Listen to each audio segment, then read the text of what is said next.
can just feel the angels up there clapping. Thank you so much, Courtney. Welcome to Unity of Wilmington.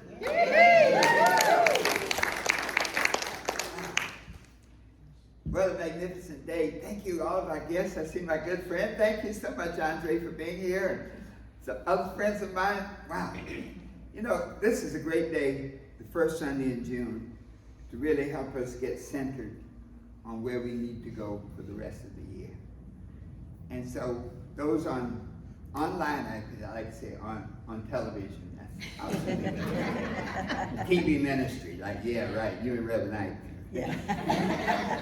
But our online members, please be a part of this. We're going to do our meditation, and wherever you are, hopefully you're not driving, but wherever you are, just sit and get into the spirit and vibration of love along with us.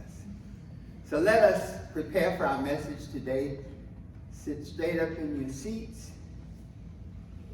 Put your feet flat on the floor. Close your outer eyes. Open your inner eyes. Take a deep breath.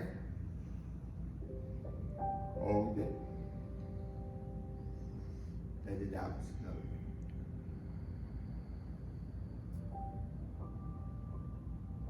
Take a deep breath. Hold it. Let it out slowly.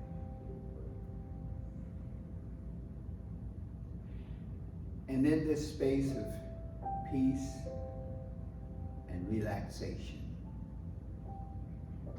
we feel a peacefulness, a calmness come over our entire bodies.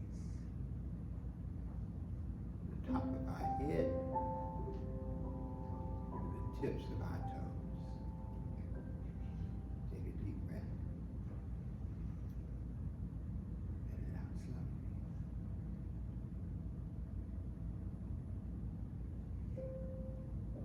And in this state, let us focus on our gifts.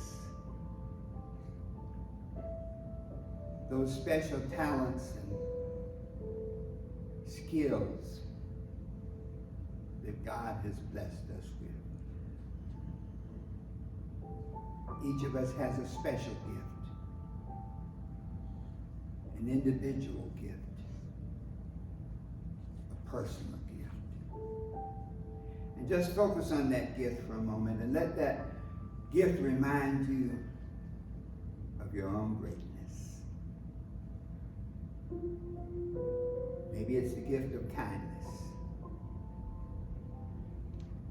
That vibration of love that you send out to all who come into your space. Maybe it's the gift of drive that gives you desire, energy to complete any task before you. We know it's a gift of love. Let us say love together. Love. Just let that sink in. Let's say it once more. Love. This gift of love will serve us well throughout our lives when we treat each other as we would like to be treated. When we feel the compassion for another person's suffering. When we share love with all who come into our space. Whatever your gift, it's given by God to bless you and bless the world. Take a deep breath. Let it out slowly. And together. And so it is. Let it sink in.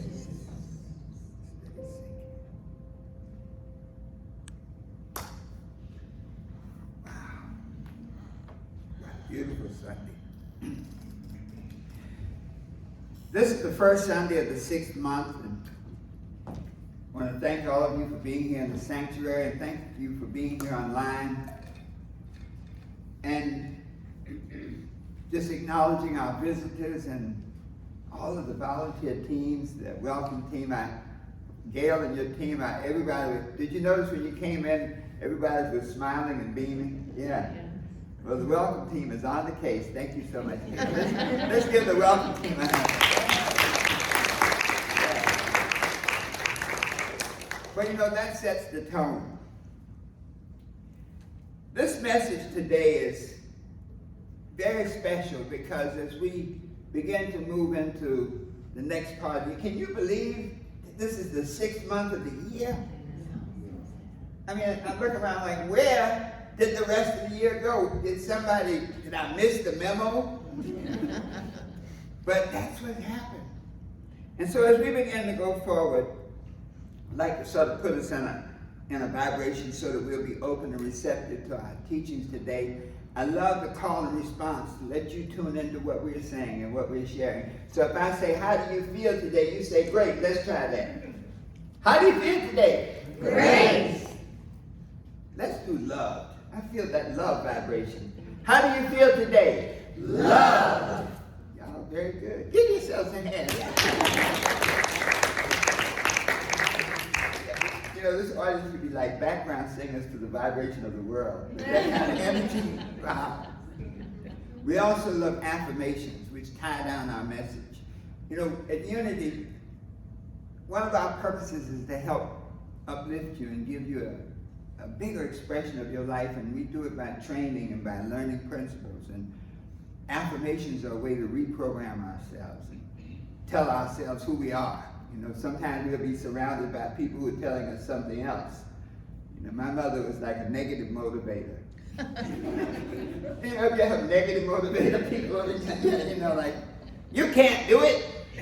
Like that's going to motivate you to work harder. But a lot of people feel that. And so a way to change that is to reprogram yourself by affirmations. And so I feel great today is a way to make yourself feel better. You notice when you walked in this room, everything seemed to light up and you felt really good? We were doing affirmations up in here today. Quiet affirmations. I was going, I feel great today, I feel great today. The room was full of love. So let's do this affirmation. I feel great today. I feel great today. Let's do I feel love today. I feel love today. And then let's tie it down with our favorite affirmation. I am beautiful through and through. Together. I am beautiful through and through. One more time. I am beautiful through and through. Give yourself a hand. Woo! This idea of gifts is a powerful one, and it comes up time and time again in the Bible. And by the way, our message is Bible-based, where we use the Bible as a spiritual textbook. You know, you can read the Bible on many levels, but it's a spiritual textbook. If we read it on a certain level, we get so much instruction for how to live. I love to open with a quote. Leo Buscaglia, one of the early trainers and motivational people, I always loved him. And he said, your talent is God's gift to you. What you do with your talent is your gift to God. Your talent is God's gift to you. What you do with it is your gift to God. And so this idea of what are your gifts is critical. One of the main principles is that everyone has gifts. The fact that we were created means that we were born with a gift. Think about this. God does not create junk. Everything God creates is about love and wholeness. And so the fact that we are created means that we already come with all the gifts we need. You know that one of my great teachers used to say, where there's no vision, the people perish. And sometimes you may have a vision that's so big you think it can't be done. I'm sure that many of you have had dreams of things you wanted to do, but somebody said, oh no, nobody's ever done that before. They told Einstein that. They told Roger Bannister that. Nobody's ever run a 4-minute mile. But one of the thoughts was, you don't get a vision without the provision. So when you have a purpose, God created us for a purpose, and so the simple fact that we were created means that we have everything we need to do everything we want to realize that purpose. So you have to wonder, it seems really simple, doesn't it? Why is it that many of us don't see our gifts? Well, number one, many of us are so focused on our situation and circumstances that we can't see the blessing of just being alive. You know, no matter, my dad used to say, I don't care how bad it is, as long as I'm around to complain about it.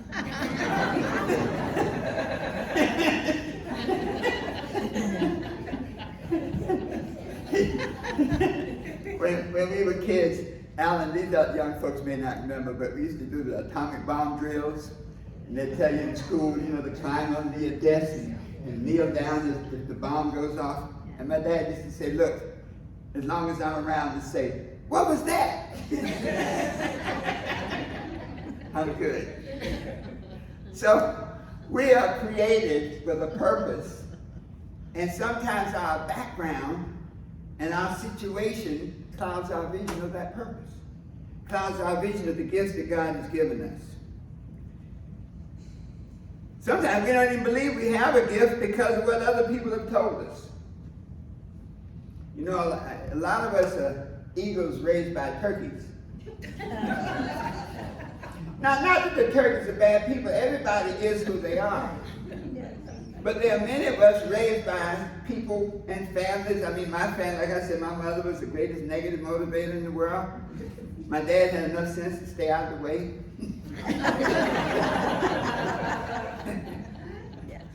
So many times we don't see our gifts because of what other people have told us. And you know, even people who don't like us, we'll take it in. Some folks who don't, I mean, there are people who are even nasty to us, may abuse us, and we'll accept their vision, their version of who we are. So, number one, let's realize that, number one, we are created for a good purpose. No matter what anybody says, no matter what our circumstances, we are created for a good purpose. Repeat after me. I am created for a good purpose. Together. I am created for a good purpose. Doesn't that make you feel different? No matter what's going on, I'm created for a good purpose. Number two, that you are endowed with certain unique talents and gifts to realize that purpose. The fact that you have a purpose means we already have everything we need to manifest that purpose. God gave us two powerful things, breath and time. You know, prana, in the Indian teaching, prana means breath, but it also means energy. And so the moment your breath is always proof of life. Say, if you ain't breathing, you ain't living. It's interesting, other parts of the body can continue to live for a while, but once that breath is gone, it's over. So there's really a spiritual aspect of breathing, an energy vibration. And so we're endowed with these unique talents to realize that purpose. I am endowed with unique talents and gifts. Together. I am endowed with unique talents and gifts. And just let that sink in for a minute. Third key point. It is your nature to seek out your purpose. It is your nature to seek out your purpose. We are purpose-seeking creations. You know, every other creation has its purpose. It always amazed me how birds can fly 5,000 miles up north to the same place they started from, and then find their way back 5,000 miles to the same island they started from. Was it the birds of Capistrano? They don't have a GPS. They can't read a map. But their purpose is so clear they don't need a map. And so our purpose can be just that clear when we focus on the gifts that we have. So the question is then, if it is in my nature to find my purpose, and that these gifts are there to facilitate that, How do I find my gifts? Is that a fair question? How do I find my gifts in the middle of all the stuff that's going on in my life? Number one, you ask questions. You know, as a retired attorney, I love to try cases because before I try a case, I set up a series of questions which were designed to paint a picture. You know, and sometimes I had some pretty bad defendants, and it was kind of hard to make you look good, brother. You know, can I get back to you on that?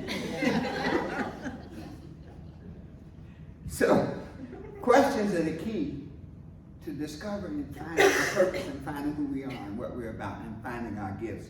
So question number one, what do I love? What brings me joy?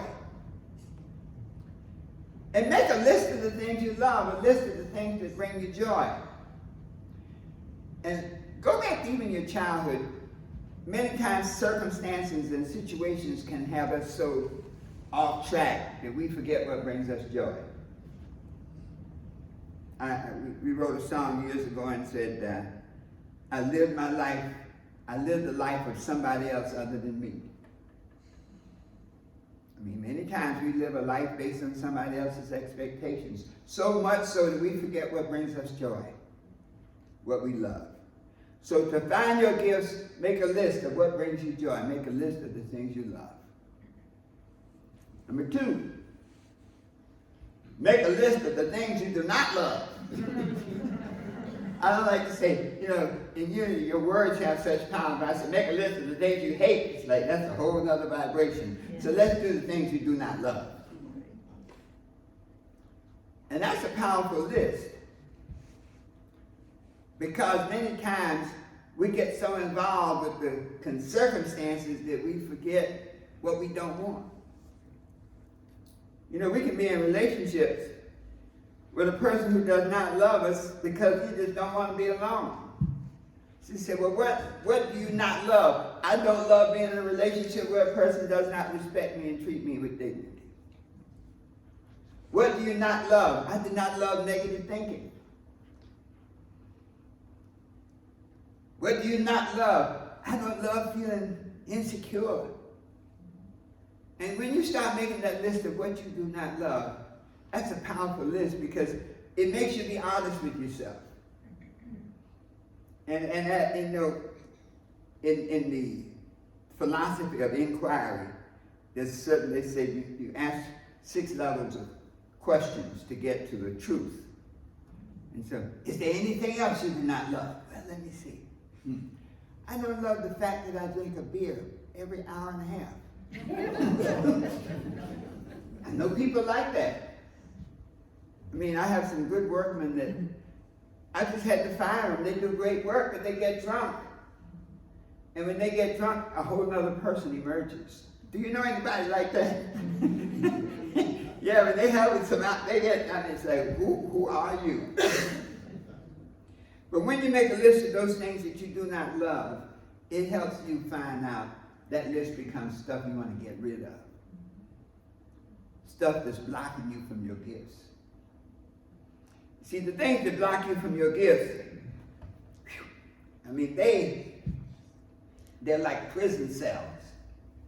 They keep you captive in the old you. They keep you captive in the frightened you.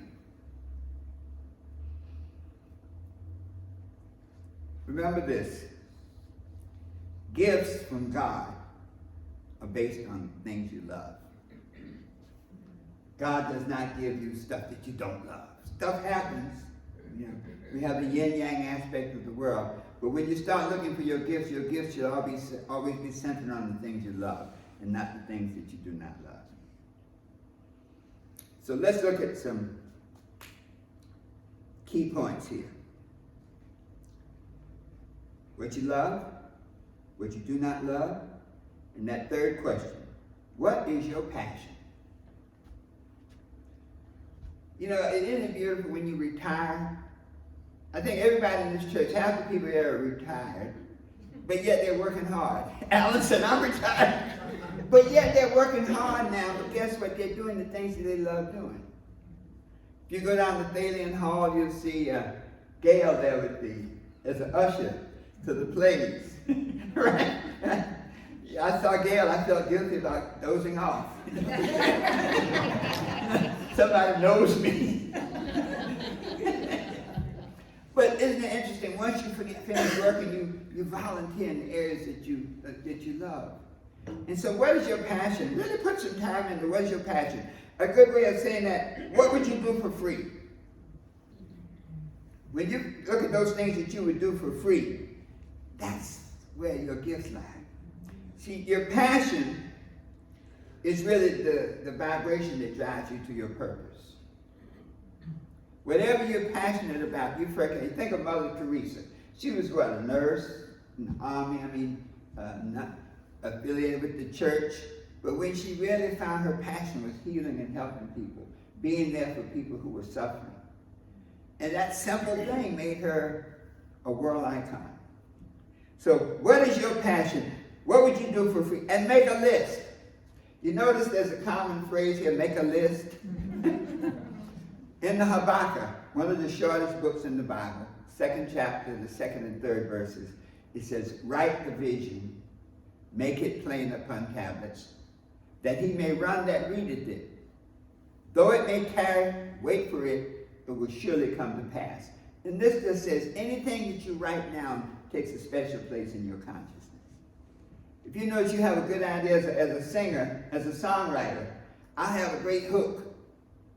If I don't write it down, it's amazing. I look tomorrow morning, I cannot remember what it was.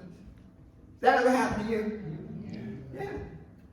And so, write the vision, make it plain.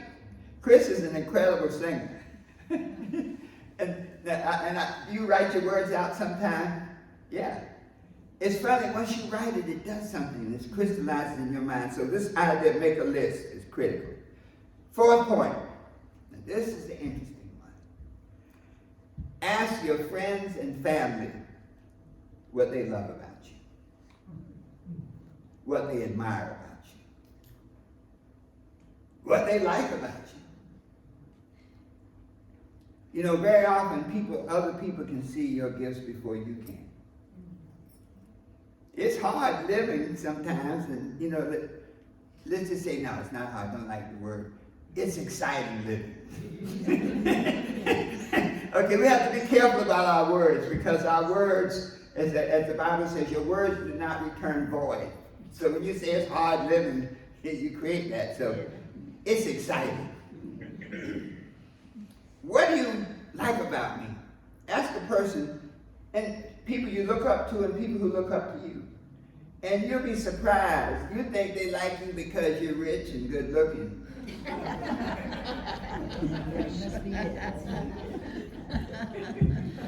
And they really like you just because you're patient. They don't care about your money. They don't care. You're just patient. No matter what they do, you give them their attention. Ask people who really love you, what qualities do you have that they would like to have? And I mean, of all the diagnostic questions, these are the most powerful because other people see you from a whole different space.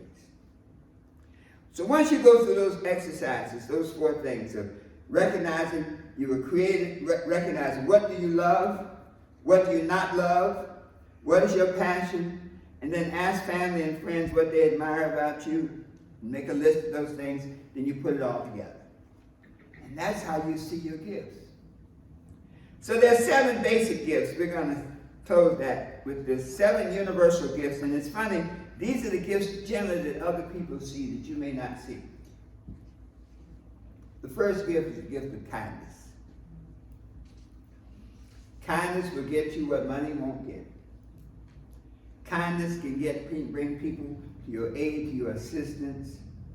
Kindness can uplift people and help them. The second universal gift, patience. Woo! Patience is powerful. You know, we have to have the patience of the farmer. You know, when a farmer plants corn, he can't eat for 2 weeks, no matter how hungry his family is. You know, that scripture says, though it may carry weight for it, it's really that everything has a season. Everything has a cycle. And so when you're patient, that means you understand cycles. You know, I wasn't a young father, kind of an older father, but when I'd come to visit my daughter, I found it took 3 days before she really accepted me again. Because I'd be traveling and I'd be on the road and whatnot. And it's because in her consciousness, all she knew was I was not there. She didn't understand the working and the making money and all kind of stuff. And it took about 72 hours before she would warm up to me again. So patience, power. Third universal gift, presence. You know, one of the greatest politicians that ever lived, like him or don't like him, was Bill Clinton. If you ever met him, the one thing you felt when you got in his presence was that you were the only person in the world. It was I met him in Cleveland, and you know, he was coming down a receiving line, and he'd stop there and look at you and, how are you, man? It's good. And he'd like, yeah, I'll go for you. Okay. But presence is so powerful. This is when you're giving another person your time and your attention. And believe me, of all the things, people appreciate that most. The fourth universal gift, gratitude. Be grateful for what you have and you'll get more. Some people focus so much on what they don't have, and when you focus on what you don't have, you attract more of what you don't have. Don't have any money, well, you'll attract don't have any money. The subconscious mind does not make any value judgments. Whatever you put in there, I don't have any money. Objectify it, you're going to stay broke. Gratitude primes the pump of abundance. There's a whole energy shift there. When you express gratitude to people and for what they do and the things that they've given, gratitude opens the door to abundance. The fifth gift is drive. Hard driving people. People who really work at what they want to do. You know, Katie, as a musician, and Jim, you all are really professional musicians. And I think Fran is a professional musician. I'm what you call a jackleg musician. See, if you're not from the country, jackleg is one who has no training. He just does what he feels. But you have to have that drive to become good at it. Anything you do, you have to have drive at it. Even drive in relationships. You have to work at relationships. If you don't work at relationships, believe me, there's enough negativity out there to tear it down. The sixth gift, forgiveness. Yes. Forgiveness is like the freedom fighter. When you don't forgive other people, and you know, forgiveness is not for the other person, forgiveness is for you. Someone once said, you can't hold a person down without staying there with them. And anytime you are unforgiving, you're literally letting something hold you in that cage of unforgiveness. So forgiveness is a great power tool. There are people that are upset, you just release them. Hey, whatever you did, I forgive you for it, and I'm on about my way. And meanwhile, this still works. My dad used to say, guys, Herb, I owe you any money? He said, look, I don't know. He said, I can't be bothered with it. If I loan you money, you keep up with it. You know, why do I have to loan you the money and then make a note how much you gave me back? If I loan you, you keep up with it. So forgiveness will free. And finally, the seventh gift is the gift of love. When Christ, the master teacher, was asked about the gifts, he said, well, there's faith, there's hope, and there's love. But the greatest among them is love. And so when you have the gift of love, nothing is impossible. Love penetrates all barriers. So with these 7 gifts, These are like, I'll say these are universal gifts. There are other gifts. You may have the gift of singing, gift of creating, but these 7 gifts are the core gifts that can transform your life. So, let us summarize, finish up today. Was this helpful? Yes. Good. And those of you online, I got it right. I hope you took notes because you have incredible gifts too. And you know the beautiful thing about gifts? They're most powerful when you share them, when you send them on. It's like breath. No matter how good a breath is, try to take a deep breath and hold it. This is a good breath. I'm not taking another one. Well, that's the way life is. You give, when you give more, you get more. So, summary, everybody has gifts. We're all created for a purpose. We're endowed with unique talents and gifts, and it is our nature to seek out these gifts. And how do we seek out our gifts? By asking questions. What do you love? What do you not love? What is your passion? And ask other people what they see good in you. And then finally, the 7 basic gifts of kindness, patience, presence, gratitude, drive, forgiveness, and love. So let us stand and close out together. Everybody in this room has a lot of gifts. You know? Those gifts just warm you up. So I'll say it, then you repeat after me. I am created for a good purpose. I am created for a good purpose. I am endowed with unique talents and gifts. I am endowed with unique talents and gifts. It is my nature to seek out my purpose.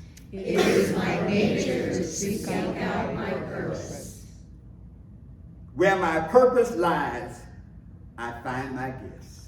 Where my purpose lies, I find my gifts. Always knowing Always knowing that the best is yet to come. Give yourselves a hand. Thank you so much.